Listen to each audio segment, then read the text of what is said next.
Hello, everybody. Welcome to another episode of the Supply Cap Podcast. I believe this is episode number 3. Today, I'm joined with my lovely co-host, Derek Travisano, aka Theory, and you might notice we have a guest with us today. Go ahead and introduce yourself for the people that don't know you at home. Hello, my name's Voltz. I've been playing Starcraft 2 for a few years now, competitively. I was originally Zerg, switched to Protoss, and that's where we're at today. Oh, you're Protoss now. When did you do that? 2019, I want to say. Oh, okay. Oh, a while ago. Oh, okay. Yeah, Damn, good on you. yep. How is that switch going for you? I'm enjoying it. Yeah, it's a lot. Yeah, It's just nice to get a change of pace going. yeah. So jumping right into it then, because I haven't played StarCraft actually competitively in a while. How do you feel the current state of Protoss is? Well, I think it's different at all levels. Is pretty much the consensus right now. At the top level, Protoss is struggling, like top 16 GM and above, and Europe and stuff like that, like Max Yeah. Packs and Showtime are pretty much the best foreign Protoss right now, and they're not even getting like maybe a top 8 here and there.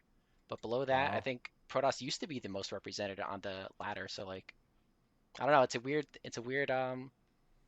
situation. I don't really know how to go about that. What do you Yeah, guys that think? doesn't really give any concrete answer on anything. How about you, Derek? What do you think about it? Yeah, I think a lot of low level players complain about it being too strong, but then the high level players complain about it being too weak. So Right, it's Right. right. it's a hard balance of keeping it competitive, but also I guess not making it miserable for players who aren't as serious about the game. Right. Um, I find that's hard to balance in general, right? Because I mean, you can't focus on one aspect too much. Because if you focus too much on the casual, then your pro scene starts to get upset about it. But if you focus too much on the pro scene, then the people in the bottom ranks or lower ranks, they don't really have as much fun. Because it's no fun jumping on ladder to play some fun games with your friends and then getting two base immortal all in that you don't think is stoppable for an hour or two straight. So I kind of go, I feel for the developers trying to balance that game. And speaking of balance, I'm going to jump ship and talk about this again because we're getting more and more information about ZeroSpace coming out. I don't know for yourself there, Volts, how much you've looked into the Kickstarter or what's going on with ZeroSpace. But for people at home that haven't looked into it, ZeroSpace is a new upcoming RTS game, and they're going to have so much variety in their game. It's going to be wild to see how they balance that at a high level because they have like 4 main races, and then they have like 6 sub mercenaries, and then they have different tech trees, and they have heroes and all this crazy shit going into it, which all sounds like fantastic. I'm excited for it, but I think trying to balance it out for casual and competitive players is going to be a nightmare. How do you guys think about that? I think that it'll have some sort of self balancing with the draft phase. Yeah, Um, I'm not too worried. It'll definitely be challenging because I don't think this has ever been done in a 1v1 style RTS before. right. But I believe in their Discord there was talks of them planning to have a draft phase where perhaps you can't ban a main faction, but you could ban a hero or maybe Right. a All the the subsections of mercenary or whatever. And I think right. that could add some self balancing to the game because like StarCraft, like Heart of the Swarm is a good example. The game was atrocious. Protoss couldn't kill swarm hosts, but imagine I Right. could ban that and they could pick a different unit instead, and then all of a sudden there's a little bit more balance in this scenario. It's like self balanced versus Right. you don't have to take the swarm house out of the game, but in that matchup they can ban it or whatever. Yeah. How about for yourself, Volts? Do you think that's going to be a good answer for it, or do you think there's going to be problems moving forward with that? Um, I'm not too sure about the balance. I mean, I do think the drafting is pretty cool. It's something that we haven't really seen in RTS, so that's some great innovation there. Hmm. Yeah, I mean, I think there's going to be a lot to balance just because aren't they looking to add more races if they hit like certain Kickstarter goals? I think I don't know if they're adding more races. I think that's more or less um, the announcement of it. Like if they hit certain Oh, goals, they're okay. kind of announcing it early.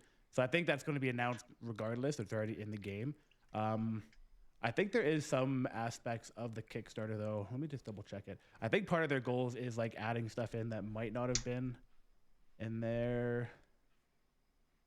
Yeah, I'm kind of just going through it now. It seems like it's all going to be part of it regardless, but they do have a 7th mercenary faction, which they didn't talk about before. So there might be like, yeah, adding new things when they have the funding to do so, which might change things up. And if they're looking to do that, then it kind of leads way for the future of the game too, for them to add more stuff in the future. Because with StarCraft, you had to wait for a new expansion for them to add anything, right? They'll make balance changes and stuff, right? But you never see a unit added or removed in the middle of a game, at least not back when I played. So having the opportunity, if that's where they're going, to just see, instead of trying to balance out a race or a certain kind of faction, to be like, okay, well, here's a unit to deal with this specific problem, instead of trying to nerf something into the ground, give them something to utilize to fight it with, which I could see being a really cool option on the side of that. But yeah, across the board, I think even looking at the current space of RTS, like StarCraft 2 seems to be getting a lot more viewership, a lot more hype around it too. It seems people are going back to playing it, people are going back to watching it. There's more tournaments coming up than there were before, and that all came off the heels of the announcement of the RTS space. So it's kind of cool to see what was kind of a very almost niche genre game, seeing it kind of itch back into its former glory. Not even close to its peak, but obviously having a bit more newer faces or returning faces back into the scene. Have you guys kind of had that chance to notice it? Because I know, Derek, you're streaming it again and you're playing it quite a bit. Voltz, are you still playing StarCraft quite regularly, or are you kind of just on and off? I'll play like a game or two every couple days, maybe. But just if I'm not feeling too tired because I am working and going back to school right now, so I don't have like the most free Right. time, but I try and play as much as I can. And yeah, I've been seeing a lot of returning players. I know even some StarCraft 1 players are looking to check out the new RTS. I know I want to say his name is I don't know. I'm blanking on it right now, but I know there's a couple people who are looking to try out the new RTS, which is cool. All the Mhm. returning players. Yeah. Have you noticed that too, Derek? Like, I know your last few streams have done pretty good numbers, considering like you haven't really streamed a whole lot since you've stepped away from StarCraft, right? So now that you're kind of back in that, you've been seeing good stream numbers Yeah, over the past little bit. it's pretty decent. I started playing again just like over the Labor Day weekend, and I hadn't played since the LAN tournament in California back in like February.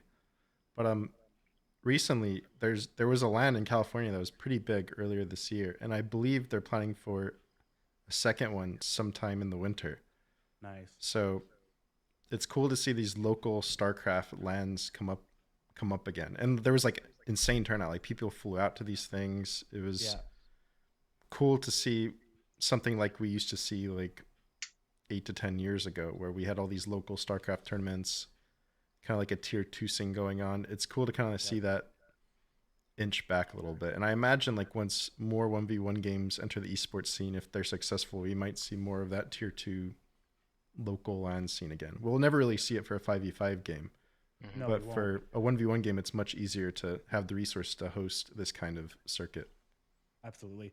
Yeah, it's going to be nice to see, because we haven't had that kind of esports landscape in a while. I would say since like 2014, 2015, when StarCraft seemed to kind of fallen out of its high graces there. You haven't had that opportunity, because every game since then really has been larger scale requirements as far as your team. Like you said with Valorant or Call of Duty or Counter Strike or even these battle royales, right? Like you can't have these local lands as easily. The fighting game community is based entirely off local lands, and that really builds up those kind of local groups of people, so you kind of know who the top dogs are.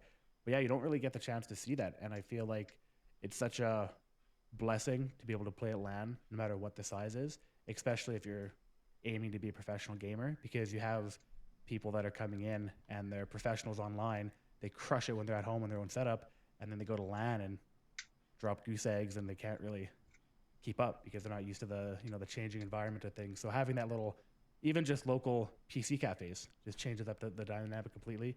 It makes you have to think differently, play differently, and it's gonna be cool to see that come back. I'm excited to see the more local based community stuff coming back. How about for you, Volts? I don't know where you're currently living, but is there a pretty steady like StarCraft scene where you're from, or has been in the past? So I'm from the East Coast, New Jersey. There used to be a lot of Cheeseadelphias. They haven't had Mm, any this year, I don't think. I think there was one at the beginning of last year. But besides that, not too much going on around here in terms of tournaments. It's been pretty quiet. yeah, I remember those actually. Yeah, Philadelphia used to be a pretty big name. Those are big tournaments every year.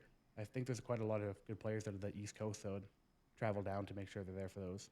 So it's gonna be good to see those come to back to life. And I know, Derek, you're living on the West Coast, and you have the what do they call the ones done at the Guild? Just like the Guild The lands and everything NorCal done. Starfest. The Starfest. You're right. Yeah, so And there's then they been used to always three, I have think, so far, 3 or 4. But yeah, right. But Battle and Brew that was Georgia that area, was wasn't it? Georgia. Yeah, Okay, that was yeah, the first time I'd experienced anything like that. And Battle and Brew ran once a month, so that's crazy. Wow. um, Battle and Brew had a huge turnout every month.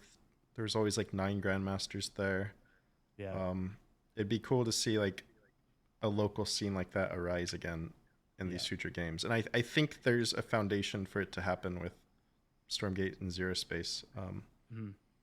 Finally, a 1v1 esport with or 1v1 game with esport focus that has a chance to be good.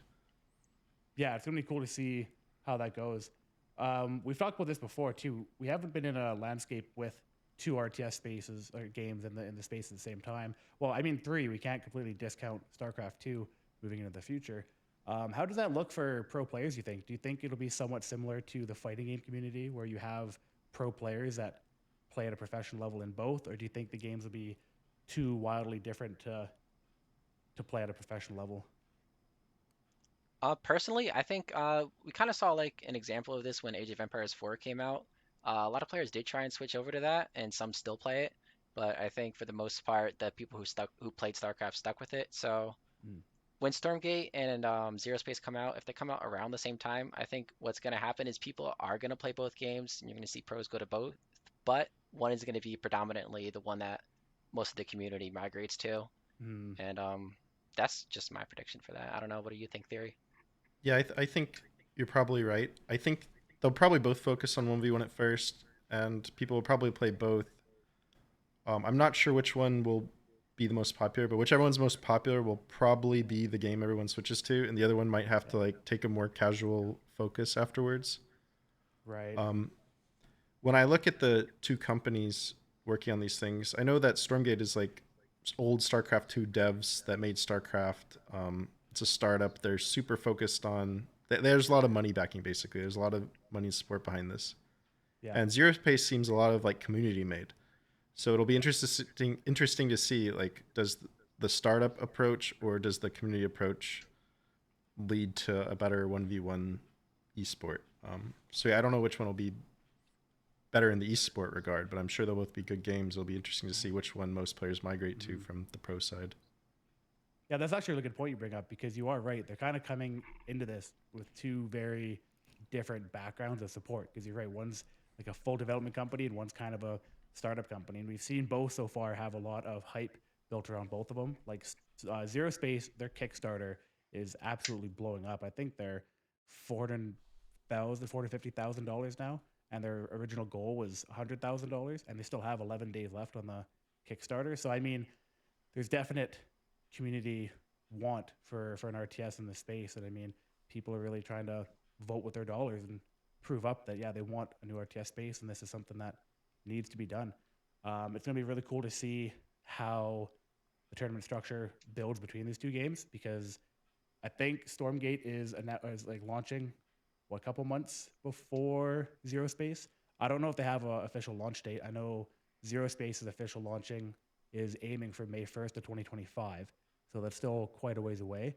But I'd imagine Stormgate, because they're starting alpha about 6 months earlier, I'd imagine they launch about 6 months earlier. So I wonder how much that's going to play in this kind of rivalry because they're going to have 6 months ahead of them to kind of build their brand after an official launch compared to Zero Space, who is most likely going to still be in beta at that time, which, as we've seen with StarCraft 2, like that game was in beta for a long time as well. And the game was kind of fully fleshed out well beforehand, and it felt like the fully launched game. So it'll be cool to see. I'm excited for it. I'm excited to jump into both and see which one kind of resonates with me. See which one I can be a boomer and still be good at, and and see where I can kind of fit in there. I don't think it'll be too competitive, but do you guys have plans on going very hard in the competitive scene for either one of those games? Um, I know I do. I Yeah, Yeah.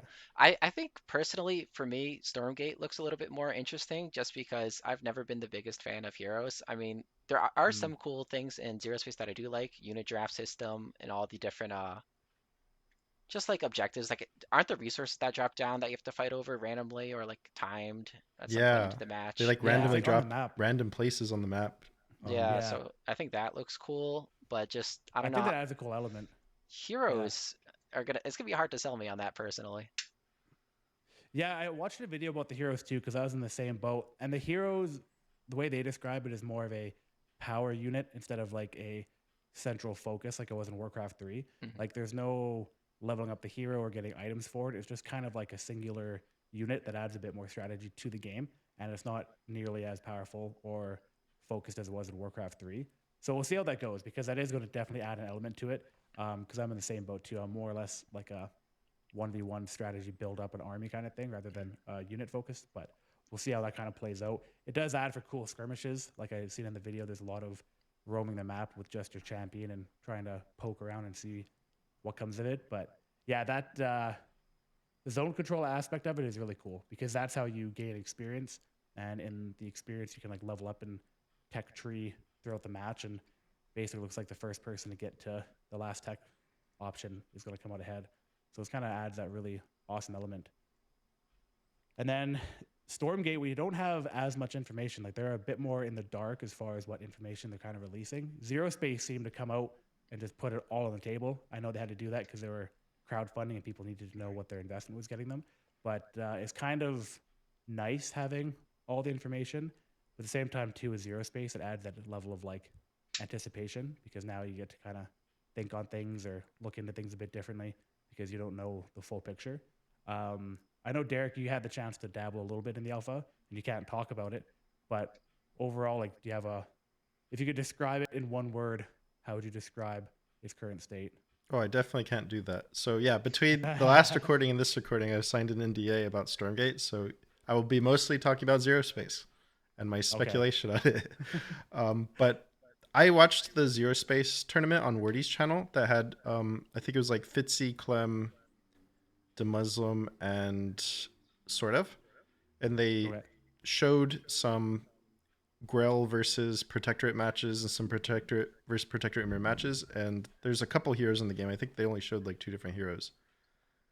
But it was kind of like you said, where the hero didn't look crazy like a Warcraft hero. Like I saw them going invisible and jumping and stuff. But once the armies started to get big, the heroes got absolutely melted and destroyed. So Yeah. it did seem like a strong early game unit, but like as the game develops, it's not as impactful as like some of the later tech units, which I thought was pretty cool. And it doesn't level up, Right. but you gain like as you get kills and stuff, your power bar levels up, which allows you to use abilities. Um, it seems like kind of like the Starcraft co-op top bar ability type scheme going on. So we'll see how that plays. I'm open to try it. I played Dota at a semi-competitive level also, which has heroes. So it's kind of like an in-between of the two games I've played competitively. Mm-hmm. Yeah, that makes sense. So with those videos you watch over the weekend, how did the gameplay look? I was out of work and I couldn't actually keep up to it. You said it seemed pretty fast paced. Like there wasn't slow units or big cumbersome units like say a Colossus or like a Tempest or something like that that would slow you down. It seems really fast paced and you're meant to be very skirmishy on the map the entire time. Is that the way it's looking so far? Yeah, the match that I paid the most attention to was Clem versus sort of. It was Protectorate versus the Grell, and Mm. there was constant skirmishes over high value resources and like camps on the map. And the armies, the micro is very fluid. There's like no turn rate, kind of like League, and they're That's nice. fast and they deal damage. So there's a lot of like retreating, re-engaging, retreating, re-engaging, and reminds me of like small roach wars or like small blink stalker type wars Mm. skirmishes that are just constantly going on. All the units seemed mobile that they were creating. Okay. It seemed like a very mobile, fast-paced skirmishy strategy game. And they were using like the commandos to like instead of using the jump command retreat and micro, like Clem was using it aggressively. So it was very interesting to see like them use jumps to like jump and surround an army or jump basically Yeah. like kind of like blink. Um, it, it, but the whole army has blink, so it was kind of crazy to see the protectorate play styles that like how they it looked like both sides were Zerg, like from StarCraft 2. Like both Really? played like Okay. Zerg. Yeah. I like that aspect. That's pretty cool. So what are you hoping to see in the game? Because we're really new as far as what we have seen, but I feel like it gives us a really good understanding of what it's going to look like, the landscape of it. So what are you guys hoping to see as far as like aspects or features included into the game? Like I'm hoping for a lot of esport and streaming support, you know, like they kind of do with Dota, where you can like jump in and watch games live, or you can like get download replays from top players, or you can, promote streamers within the client, stuff like that. What are you guys hoping they include, like quality of life and for just exposure of the people that are participating? Theory, if So you want they to go first. Yeah, sorry, I'm yeah, still the thinking. the game looks surprisingly far along already. It Um, does, yeah. It looks really far along. and like even like between the matches, you got glimpses of like the home screen and like the lobbies, and then the spectator view. It seems like they've been working on this in the because they didn't say anything um, for the longest time. It just was announced and there's a game and they already have features. Yeah. So Yeah. I'm impressed that they already have so much. Um, I think the foundation is already good. I just want to see more factions, more mercenaries, more heroes, more maps. I think they just need more. I think just wrap up the game because it seemed like most of the stuff was already there, from what I could tell. Right. Yeah, and I know just based off the Kickstarter, I know Derek and I, we both have pledged enough to get the round one beta or alpha key coming in December. So I mean, it's coming up pretty quick, and I'm hoping they might have a third race by then. But if not, then just having the protector and the Grail going is going to be enough to play with.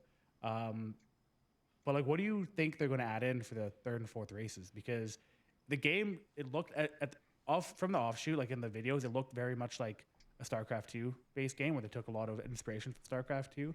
But having that fourth race now, even if they do have like a Protoss sort of follow up or inspired unit, what's that fourth one going to look like? Are they going to try and deviate away from and try to create something brand new, or do you think they're going to try and take something from a game like Warcraft 3 or Command and Conquer and try and make that viable in their game? Yeah, I don't know, Volts, do you want to touch on that? I didn't really play much besides StarCraft and Warcraft 3, to be honest. Um, I mean, I'm not too sure what the fourth race would look like. I would think they would probably just go something completely unique instead of trying to copy what other games have done. Yeah. I don't know. Yeah, it could be anything really. Okay. Yeah, I'm in the same boat too. I'm kind of hoping that they do something unique and out there to give it its own unique feel. But Sam, circling back to that question, have you had the chance to really think about anything you want added in the game, or are you just kind of Um, waiting on the devs to do their magic? um, Kind of like how Derek said, it does look like they have a lot of the elements already in. I was surprised observing looked so natural. Like I know there's a lot Mm, of like mods that to be added to StarCraft just to get that looking, in a way the viewers would like. I didn't have any problems watching Zero Space. Everything looked pretty clear to me. Maybe a little bit of visual clarity with the units. It was since I'm not too familiar with the game, it was kind of hard to differentiate everything that's going on. But mm. besides that, maybe skins. I don't know if they have skins right now, but I know they want to add that at least. But yeah, that's what I'm looking forward to. Yeah, I think they're in a better position to add skins because of the heroes. I think if you could add microtransactions like $2-3 for a hero skin, that would actually go a long way because that makes it a lot easier. In a game like StarCraft 2, if you added a unit skin, like depending on what it is, if you change it too much, new players get very confused very early on of like, is that a zealot or is that like, I guess it's nothing. That wouldn't be like an immortal, but still, like it'd be easy for them to mix it up, right? You know, they Like, oh, added I don't that know since what you've that is. left. My Oh, they added stalkers that look like stuff. immortals. Yeah, I've seen that. Oh, see, that would if I came back to the game now, I'd be so screwed because I'd jump in and be like, oh, this guy's just massing immortal. Okay, like I'm just gonna go air then, and then he like blink stalker all into me and I lose. 'Cause that would fuck me up. Yeah. So do you find it though that having the skins in the game like that, does that change like the visual of the game enough that it could be confusing, or is that even like a threat or a worry? Do you think? It's I annoying, but yeah, it's playable. it can be confusing. I don't know. I'm curious to see what kind of skins they got there or they would add because Mm, yeah, just visual clarity can be. I Yeah. don't know. Yeah. In Dota, this was a discussion for a while because skins started getting outrageous, but mm, eventually they gave up on it. The skins are just forever absolutely outrageous, and it's yeah. like, oh, maybe this gives you a disadvantage even because you're Yeah. huge and there's like glowing things around you, and you have a dog that Yeah. runs around. It might run into the out of the fog of war, and it has done that Yeah. before and gotten players killed, but people still use the That's so skins. funny. Yeah. Yeah, Like that's like. Go ahead. Sorry. That's like because I play League of Legends a little bit. That's kind of like I Mm, have this Zed skin that's so like colorful and has so many animations that it actually hurts me. I bought it and I had to just turn it off forever because it yeah. makes me play worse. I just see all these animations and colors going around that I can't even. And you're like the easiest thing to click in a team fight. Like in a team fight in 5v5 League of Yeah. Legends, sometimes like it gets crazy. You're like, oh man, what am I going for? And then you're like, oh, the flashing guy. That's who we need to kill right now. Hmm. And then you just have a big target on your back. Yeah, I used to play Fortnite with my brother back in the day, and I got this skin because I had a Samsung phone. So you got this really like unique skin if you play the game on Samsung, but it turns your character into like this really glowing purple galaxy looking thing. But like you stick out across the map, like you can't hide at all. Like if people are walking and they look across the map and they see you, you're like the biggest sore thumb. So you just can't even use it. It's like the rarest skin of the game, but it sits in the locker because no one's trying to die that easy. But I think that's a nice area for them to be able to take it with. I think that was a big downfall of StarCraft 2 is that they didn't have microtransactions back in the day when that just started to become a thing. You had to pay $60 for a game that didn't have the best like game modes for playing with your friends. You know, like the game itself was really hard to get into. One versus one StarCraft is an incredibly hard game to get into. And if you have to pay $60 to jump online and get your ass kicked on, for a few hours, and you can't even really play with friends, it's really hard for people to want to justify spending that money at first. Like they've switched that up now, but I think it came in way too late, and they didn't have the same ways to monetize that microtransaction aspect. But going into Zero Space and Stormgate, that's something they're going to definitely be doing because I don't think they're talking about having a price in the game. I don't know if they will. I hope they don't. I hope they make it free to play and go the microtransaction route just because that entices a lot more people to try it out. But how do you guys feel about that? Like microtransactions in general, I'm okay with, right? As long as it's not pay to win, then they're great for the ecosystem. How do you think that fits in with the RTS space, though? I agree that Um. the Sorry. Go ahead. microtransaction is good if it's not pay to win. Yeah, Um, like Dota is completely skin based, feature based. There's nothing that'll help you win necessarily, yeah, but there's lots of things you can microtransact. League is kind of annoying because you don't have all the heroes unlocked if you're new. yeah, I would like for them not to go that route because that's kind of annoying. Here's the yeah. Storm same way. Um, but games like StarCraft and Dota, you have the same resources to start with as a pro player, and that's Right. the ideal situation, I think. I agree. Um, Even Pokemon Unite is like kind of pay to win at the start until you unlock everything. I kind of don't like that approach, but Right. I think Stormgate is taking the same approach from what they said. I think they said the game was free to play in their announcement. Mhm. But then in Zero Space, they're gonna. It seems like they're gonna have some sort of initial cost, so they might Okay. both be taking different approaches. Um, I don't know if Zero Space has like the resources to like keep adding skins and microtransactions to the game. That might be why they're approaching it differently, or why they Right. mentioned on the Kickstarter. But I'm fine either way as long as I have, I guess, a high quality game. I don't know if it'll detract players from joining, but it'll be interesting to see how they play out. Yeah. What's your thoughts on that, Volts? I think Zero Space, if they wanted to fund like skins and content just progressively throughout the game's release, they could maybe do something like the War Chest, like StarCraft had for a while, or maybe like Dota 2's Compendium, where they have the big international tournament that's and all the money goes back into the game. I think is out. No, it goes Hmm. into the prize pool, but the War Chest more like then, where the game goes to cover costs and yeah, maybe something like that they could do. Yeah, I Yeah. think the microtransaction route is better for the growth of the game. Um, just because, like I said, you lower that barrier to entry to let people come in and play for free, regardless, and then people can spend whatever they want, right? Like in League of Legends, you don't pay to buy the game, and then if you want to, you can spend $44,000 buying skins and champions, and that's way better profit all in for the company anyway. So I think it balances out pretty good doing it that way, but yeah, it depends. I think if Stormgate goes free to play and Zero Space doesn't, I think that's going to affect Zero Space in the long run because if there's a choice that has to be made between someone playing Stormgate or Zero Space, one's $0, one's 25, 50, $60. I mean, the choice is pretty straightforward, especially if they're new to the RTS space. So I hope they don't go down that route because I think that's going to be detrimental, and I want to see them do obviously the best they can because both games look great. But we'll have to wait and see how that goes. But yeah, looking at the Kickstarter for ZeroSpace, it does look like they'll have a cost aspect because the Kickstarter part of it says that you're get a discounted price on release. Yeah, that is interesting that you bring that up because, like you said before, Stormgate might come out around 6 months earlier since they're already in alpha testing. So if people are playing that game for free and then there's a game that's not even out yet, and then once it does come out, you have to pay for it, people might be hesitant to try. I don't know. But then again, since there is so much Kickstarter backing, a lot of people already have access to the game probably. So it's like True. not that barrier. I don't know. Yeah. Yeah, it looks like there's just over 5,000 backers right now. So I don't know what that looks like, how many people paid enough to get the alpha keys. I think they have the breakdown on the website itself. Like I know Derek and I think it was 185 US or something like that to get the first round of alpha. And I think anything over 60, you got second round of alpha. So we'll see how that goes, like what the group of people looks like going into launch as well. I think if they hold that properly, it could do pretty well.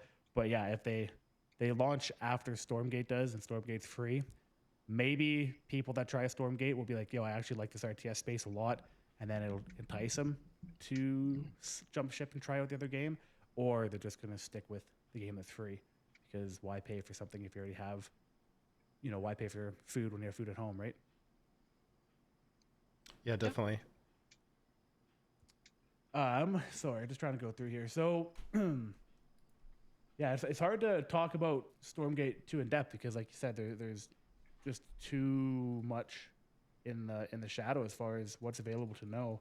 But from you guys' first look, I know Voltz already said that Stormgate seems like it resonates a bit more with you. Do you see yourself kind of still going down that road? Like, do you find yourself, or do you think you'll pick up a game and solely play that one as a pro player? Like, do you guys already have like an idea of which one you want to kind of jump into and play? Personally, I do. I'm thinking right now more so Stormgate. I haven't got my hands on it yet, but I think it just fits more like a StarCraft kind of game. I could wouldn't be surprised if it's kind of like a League of Legends Dota 2 scenario, ZeroSpace and Stormgate, where like ZeroSpace might actually be the more skilled game or harder game to play that has more depth, but I could see Stormgate maybe appealing more to the masses at least, just because it's more similar to StarCraft. Right. Yeah, that's a good point. Yeah, you're right, because there is that sort of competition where Dota and League of Legends are the same game, play very similarly, except for Dota significantly harder, and League of Legends has a much bigger fan base, at least on average, outside of the international. How about you, Derek? Do you have a way you're kind of leaning right now? Well, I can't talk about one of the games, but both games should be amazing. Go wishlist both of them on Steam. Yeah, absolutely do that. So we talk a lot about Stormgate. We talk a lot about ZeroSpace. We don't talk enough about StarCraft 2. Do you guys think these games are going to kill StarCraft 2, or do you think this might give StarCraft 2 the kick it needs to try and keep its game competitive on top? Do you think this kicks Microsoft after the acquisition of Activision into overdrive on creating StarCraft 3? How do you think that looks for the future of StarCraft 2? I'll let Voltz start on that one. I've talked about it a little bit in the other episodes. Sure. I think once this new RTS can start coming out, there are going to be some people who still stick with StarCraft 2 and are on that copium, like the StarCraft 1 boys that still play that when the new RTS are out. But I do think it will, for the most part, kind of kill at least the funding in the tournament scene, because if as many people aren't playing it like I would kind of expect, I just don't really see it not continue to shrink and shrink until it's practically just regional. Right. Yeah, it's hard to think, right? I mean, if the game's not doing amazing now, it's hard to think that new competitive games that are new, shiny, have the features and have everything people are looking for coming out would kind of kickstart that back up. I'd like to see it. I love StarCraft 2. I think it's a great game, but we'll see. I really do hope that after the acquisition goes through, that Microsoft realizes the power, the IPs that they own, and they bring StarCraft 3 out, because that title itself is such an amazing game series. I don't know. They'd be crazy not to. Yeah. Blizzard made a huge mistake by, I guess, creating one of the best games ever made and then just neglecting it. I mean, the neglect of the game by the developer was atrocious. That's why we see its ex-devs going and making these other RTSs. Yep, and succeeding. They've both had great success so far, and they haven't even launched yet, right? Because, like I said, like you just, yeah, they had the best game ever made. It had such a huge fan base, man. Like a lot of people in the space today are probably too young to know what the esports space looked like with peak StarCraft 2, and then they just let that die, which was so sad to see. Because a game like League of Legends comes in out of nowhere, and they just destroyed them because they went through the proper channels and actually kept their game afloat. Like I remember my first MLG event was in Rhode Island back in like 2010 or late 2010, and League of Legends was there having like a invite tournament, and they had like 8 teams invited, and they had like a little corner of the venue, and like no one was watching it, no one cared about League of Legends, and StarCraft 2 was like on the main stage, everybody was freaking out about it, and then within I think a year that flipped, or maybe 2 years that flipped completely. So I hope that the team or the games coming out have better understanding of how to capitalize on the audience. But speaking of StarCraft being such an amazing game, what is your guys' number one favorite memory playing StarCraft 2? I'll give you guys a second to think about it, but like your favorite one-time memory, like whether it's a pro match that you played in or someone else played in, preferably something you played in, something that's like the cream of the crop for your careers, basically. Do you guys have one on the top of your head? I have one on top of my head. Yeah, do you want me to go first, Voltz, or you got one? Sure, you can go. Okay, so I think it was 2014. I want to say I was 20 years old or so. 21? Maybe 21? I'm not sure. I can't do math right now. Just got off work. But I begged my dad to drive me to this Red Bull tournament. He didn't really know about the gaming stuff I was doing. I was mostly just playing online tournaments, but I was like, please, can you drive me there? Like, I don't have a car right now. I'm home for the summer, please. And he was like, oh, okay, I'll do it. And he took me there, and it was a good experience because like my dad got to see what I do. He became very interested in it afterwards and would drive me to anything afterwards. And I ended up winning the whole event. It was a Red Bull satellite tournament type thing. I think it was called like the Red Bull promotional something. I don't know. But winner gets seeded into Red Bull Battlegrounds or whatever. And a bunch of players from the area came. And to my surprise, I actually won the whole thing. I beat a bunch of players I should not have beaten to win the whole thing. And Day 9 was there casting it, and it was crazy to see like my idols there, my idols casting me, playing against some of them and actually winning. It was a mind-blowing experience. Yeah, you got some really good pictures of that event too. I remember you posted them not too long ago. Yep. Yeah, that was really cool. Yeah, what's your number one memory? Well, in WCS Challenger one time, I was playing against Neeb, and before the match, I typed in the Twitch chat what kind of strategy I was going to be using. I was like, I'm going to Nidus and then Link Rush him, and then I did that in the game and actually ended up beating him. So that kind of became a meme for a little bit, and I don't know, that's the most memorable for me. Yeah, I remember actually seeing that because I wasn't even playing StarCraft anymore at the time, but that blew up on Reddit really big. Like, people were laughing about that. You're like, yeah, the chat's going way too fast. They're never going to see. This is my strategy. And then you did it in both games and won. And people found that out later and fucking lost it. That was so funny. That's so meme. Did you think that was going to go that way? Like, did you even care? Were you kind of going in that game like, whatever, win or lose, I don't really care?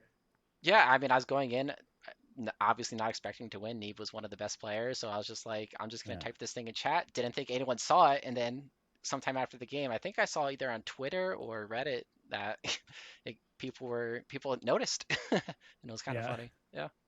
Yeah, that blew up. I remember that. It was legendary. And this was off the back of Neeb winning like every single WCS in the previous year, like in a row or something. And then Voltz comes and not only beats like the 4 and Hope, he also tells him how he's going to do it beforehand to everybody and still does it off. It was amazing. He cheesed the shit out of him, man. It was dirty. That's so funny. I think like within a month after that, the Nidus got nerfed too. Like, oh, no. Yeah, my one strategy. Replay. Yeah, your one strategy. After that, people on Reddit seen it, they just jumped on it, and then nerfed it in the ground because you broke it. It was Voltz's fault. Yeah. I actually have a great story about Neeb because I know like me and Derek used to play on FX Open with him back in the day before he was the person he became. But we were playing in a I forget what the team league it was. It was like SC2 strategy team league or something, and he was playing for SC2 strategy, and he was like 15 at the time. So we go out, we're playing against him, and I think we were like up 3-0 in this team league, and then it was like their last player, they threw in their ace, they threw Neeb in, and he reverse swept us. So that it was like tied 3-3. But then it got too late on in the evening, and his mom made him go to bed because he had school in the morning. He's like about to reverse sweep us, and then they had to forfeit the entire thing because Neeb couldn't play anymore. And by rules, like they couldn't allow another player to field, or I think they did let another player field, but then the rest of their team was kind of shitters, so they just lost instantly. And then after that, like a week after that, we ended up recruiting him and picking him up. But I thought that was the best story, the best come up story of any kid's start to a pro career. That's hilarious. I didn't know that. That's really funny. Yeah, yeah, that was great because we went into there so confident, like we didn't know who any of these kids were, and then Neeb like reverse sweeps us, and we're like, damn, we are not winning this one tonight, boys. And then Neeb's mom came in with a clutch. She was the MVP. I forgot all about that. Yeah, that I still love that one, especially because I didn't know Neeb was doing that good until like a couple years later when he was like already on top. I remember I was at work one day and I don't know how I caught it, but I found out that he was like in Korea with like No Regret and Scarlet and shit, and they were like in Code S, and I'm like, oh damn, like dude, Neeb's doing his thing, and I looked him up. I'm like, holy shit, he's like won everything. Like this kid's actually insane. So that was kind of cool to look back on afterwards and remember Neeb's mom MVP. Him turning into the best foreigner to ever play the game. Yeah, he showed us that Protoss is the easiest race. He switched to Yeah. Protoss and won everything. Yeah. But Yeah, he did that right before FX Open actually disbanded. He switched to Protoss. 'Cause yeah, he was playing Terran. I remember PvPing with him a few times when he was still bad. So I don't want to brag, but I'm 1-0 against Neeb in PvP. Yeah. Solid. Yeah. That's the cream of the crop for my entire pro gaming career. And then I promptly retired and quit, and never went back. That's awesome. Yeah, I'm looking forward to new games coming out because, as you can hear from the stories, man, there's just so much that goes into it for players like ourselves when we're trying to get into the space, right? Like in a game like Valorant, you don't get these opportunities to show up and do crazy things offline because there's just no opportunity to do that. You can do stuff online, but even that is such a small chance. You already have to be a pro player to kind of prove yourself in that aspect. So stories coming out like Voltz going through, being the underdog in a WCS qualifier or a challenger event, and then blowing up because of what he did, right? Like trolling Twitch chat and then winning the game is legendary. And you don't hear that type of stuff because you don't get those storylines anymore. So having games where it's 1v1, there's no franchising. Like all these kids are going to be going to MLG events or DreamHack events, and they're going to rip through the open bracket, and they're going to be like, oh damn, who is this kid? And then next week you sign to a pro team. Like that's I love those type of storylines because that is life changing for people, and you just don't have that same sort of aspect in esports right now. And we're going to have 3 different games to pull that out of. So it's going to be a great time to be an RTS player in the coming months. Just to interject, there is one thing that I just got reminded of. There are 2 games definitely that we know a little bit about, but also David Kim is secretly working on a game that's been in development for just about as long as Stormgate, but we don't know anything about really? it. Yeah. He's working with Oh. Tencent, the Chinese company, so he's got a lot of backing Okay. with that. And Yeah. Oh dang. Wow. yeah. Yeah, I remember How is hearing a Tencent as rumor. a company? I've heard mixed reviews about Tencent. Are they as bad as EA for being money hungry, or are they a little bit better as far as? Well, they're developers thirsty. for- Are they? Pokemon Unite was Tencent, and I played that a lot. And holy shit, like yeah, you can play the game for free, but if you want to win, you better put in $300. Wow. Yeah, I don't mind the company being a bit money hungry, but as long as it doesn't ruin the game. Like I don't like in World of Warcraft, I didn't care about them adding in stuff like they can buy stuff in the store like mounts and shit, like stuff that's supposed to be hard to get. I don't care. Like throw it in there, whatever, do your own thing as long as it's cosmetic. But then they get carried away with that stuff and just ruins games so quick. Yeah. So quick. So I'd be kind of worried to see where that goes. But that is exciting. It's nice to see. I think it's a good time for RTS because I think every other game genre has been very heavily milked over the past little bit. Like if you look at MOBAs, you have League of Legends and Dota. Like there's not going to be a new MOBA game that comes out that's going to succeed. Like we already seen that with Heroes of the Storm and Pokemon Unite. They came out and they're dead, right? You look at the battle royale scene, like Fortnite blew up, and then Warzone and PUBG and all these games coming out that are battle royales, and now it's like, okay, those are kind of, they found their niche, and that's kind of fallen to the wayside. First person shooters, you got like Valorant, you have CS2, you have Call of Duty, you have all these big giant games. You're not going to compete with those. I think RTS is the one genre that's been heavily neglected, and I think the developers are seeing that market availability, and now they're capitalizing on it, and it's going to be great. And I don't know if they'll be able to oversaturate it, because we're just going to see like other games too, where it's just going to, the kings are going to stand up on top. But it's going to be awesome being an RTS player to have all this new influx of players and support and games, and it's going to be a good time to be us in the next couple years. I think there's a lot of people who like to say that like RTS are just like a niche kind of genre, but like there was a time when StarCraft 2 was the top dog and tournaments were getting 100K plus viewers, and like individual Yep. streamers were getting 10K plus views like on a Yep. live stream. Like there is potential there. We just need a good RTS, and people That's will it. like this kind of game. Yeah, It for was. sure. Well, I mean, Derek says this all the time too. Like back when Twitch became Twitch, when it was Justin TV and then became Twitch, it was basically just a StarCraft 2 streaming service. Like everybody on Twitch was playing or watching StarCraft at the beginning of it. It was unreal how many people did. You're right. Like the tournaments used to be massive for StarCraft 2. Like if you look at what was that, TwitchCon, or not Twitch, sorry, BlizzCon 2012, I think it was, when they had like all the Korean players and all these players coming together. I think they had like 5,000 people show up live to watch it. The venue was packed, and they had like stupid amount of people watching it online. That was a huge event. And I mean, that was back in the early days where Stefano coming back to stream and getting 23,000 viewers was record breaking. That was the most watched stream ever, was 23,000.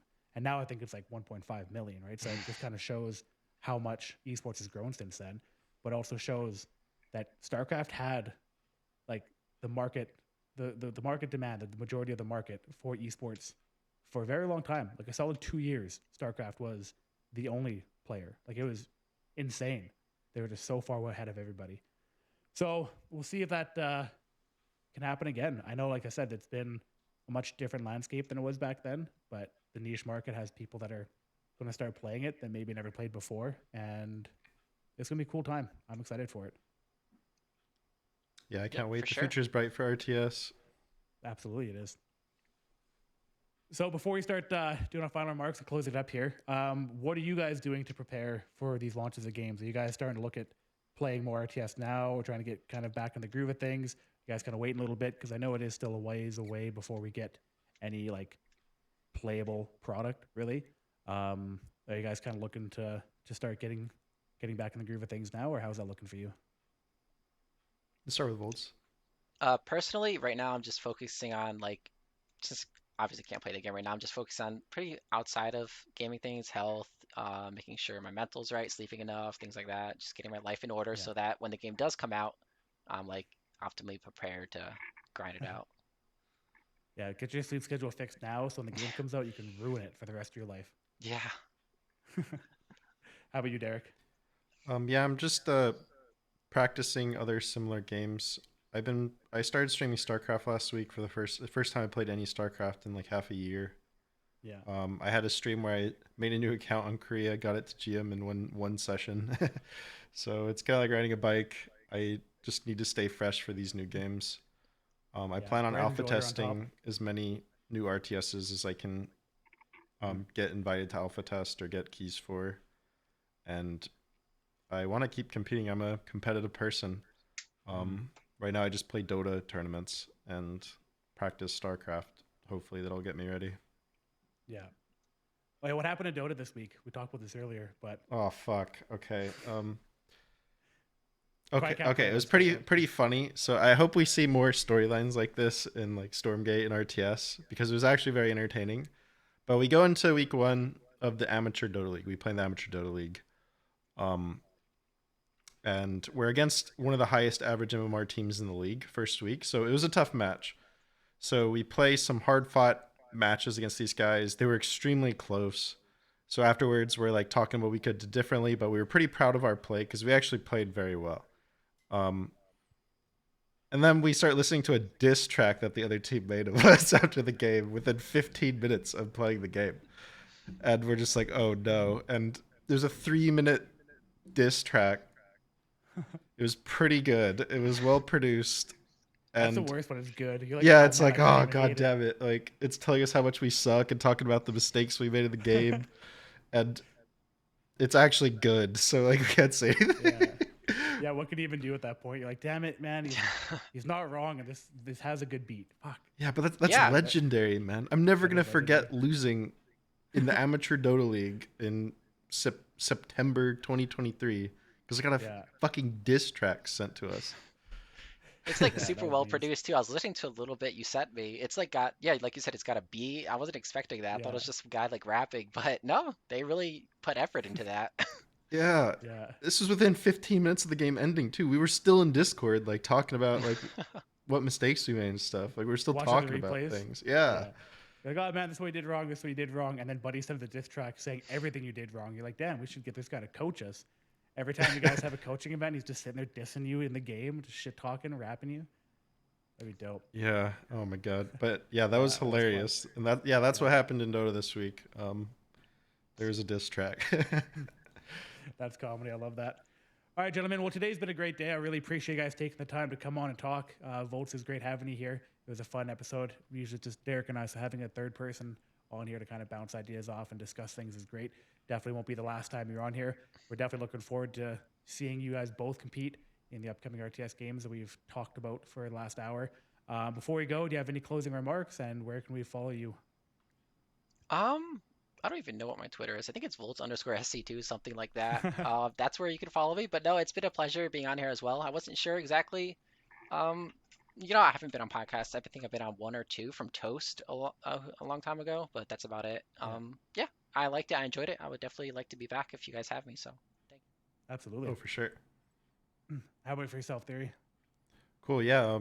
I think this is good stuff. Not a lot of news lately with the new games, so there's a lot of just speculation going on for the next few episodes. But when the games actually do come out, we expect to have like lots of interviews, lots of news coverage, and it's going to be an exciting time. But right now, we're going to do a lot of speculating, a lot of theory crafting, and that kind of stuff. But yeah, trying to keep this on a good weekly stuff. upload schedule. Like you said, until we get more information, it's kind of bouncing back and forth. But it's a lot of fun. Looking forward to it. I appreciate you guys if you've this far into the podcast. Appreciate everybody listening. Hope it was entertaining for you. I'm incredibly hungover, so I hope it was not a terrible experience for anybody. But once again, thanks for watching, guys. If you're new and you want to, please subscribe to the channel below, and we'll make sure to upload weekly. Got a lot more RTS content coming in the future months.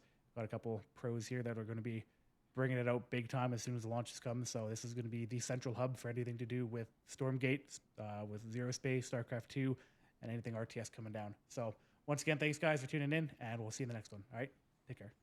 See you guys.